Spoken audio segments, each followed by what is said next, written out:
What astonishes me when I read the newspaper or watch the news is how many problems are the direct result of what people believe about God. I mean, there are days when I open the New York Times where fully half of the stories are, in a way that's unacknowledged by the paper, relate to people's religious convictions. I mentioned the Virginia Tech shooting. I mean, this was the role that religion played in providing a context for this shooting was never really discussed in the media. But I mean, we just hear that the mother happened to be, a devout Christian and schlepped her child from church to church in search of exorcism. I just see continually our attention bound up in these competing ideas about God. At best, this is often just a waste of time, but at worst, it is manufacturing violence and unnecessary conflict and misuses of our resources. And what's more, it is very rare that we acknowledge. I mean, now we're beginning to acknowledge the role that Islam is playing in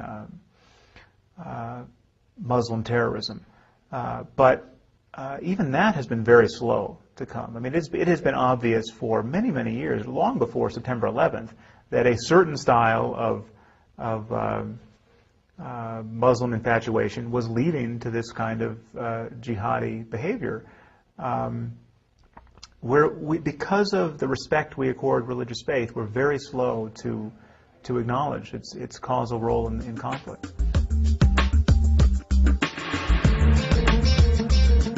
Well, I think the biggest challenge as a matter of discourse and debate, and certainly the most frustrating challenge, is what comes from otherwise secular and even non-believing people who are just reluctant to admit how much mad work is being done because of religion in this world. I mean, they either can't believe that people really believe this stuff. So when a suicide bomber blows himself up in a crowd of children, this secular type of person will imagine that wasn't religion. I mean, it had nothing to do with a belief in paradise and 72 virgins. Who could believe that? I mean, this is some kind of psychological aberration, or it's caused by economic desperation or our policies in the region. I mean, it's not a matter of metaphysical beliefs. I think the jury is in on this. I mean, we know that people really do believe these things. They are telling us ad nauseum they believe these things. And I don't think there's any more powerful rhetorical device for emphasis than blowing yourself up or flying a plane into a building. I mean, these people are really willing to die for what they believe. And we know it's not a matter of, I mean, to speak specifically about the Muslim world for a moment, we know it's not a matter of economics and education, because, in this recent plot in the UK, these are all doctors who are aspiring suicide bombers. I mean, how much more education did these doctors need? One was a neurosurgeon.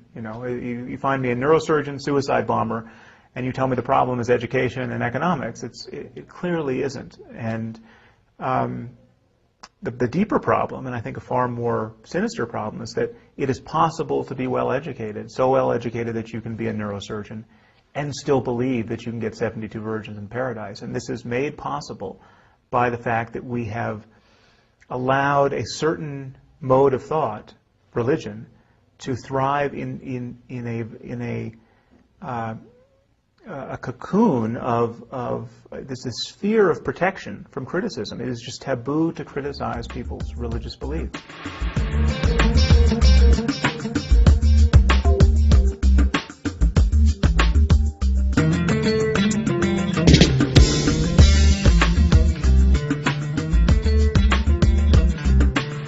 I can't say that I'm an optimist. I see that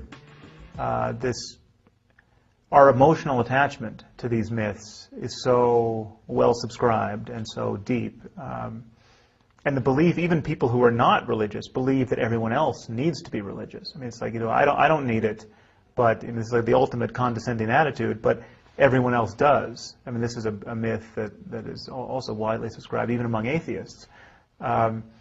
So the inertia in the system around really just having an honest conversation about what it's reasonable to believe and what religion is doing in the world is profound. And so I'm certainly not optimistic, but I don't know what else to do. And I see how tissue thin these beliefs actually are. I mean, they really are. It would be so easy to just unburden ourselves of all of this mythology. I mean, it would be accomplished in a single generation if we just taught our children reasonably about the Bible's place in literature. You know, the Bible's not science, and it's not particularly good philosophy, but it is literature. Let's read the Bible, and then let's read all these other books about dead gods, like Ovid's Metamorphoses.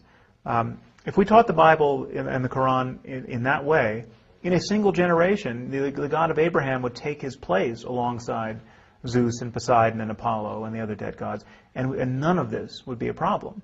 But is that likely to happen? I think not.